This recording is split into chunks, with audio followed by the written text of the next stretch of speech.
Tsaka, ang sarap pa mag-sell ng dream dun. Kasi syempre, yung tigawati na tao, gustong-gusto niya talaga mawala yun. Nasa mukha niya di ba? Kaya kahit anong i-dream i-sell, dream na i-sell ko sa kanya, kakagatin niya yun Yung pinsan ko dati, bumili siya. Naalala mo yung proactive sa States na ano? Ganun ako eh. Proactive, di ba? Na ganun ka?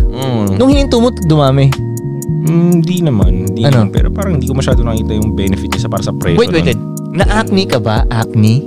Ganun na klase? Like yung talagang... High school ako. Sa noo. Sa noo din na yung acne ko eh. Ganun. Tapos nag-proactive ako. 2 set pa ako. Ganun.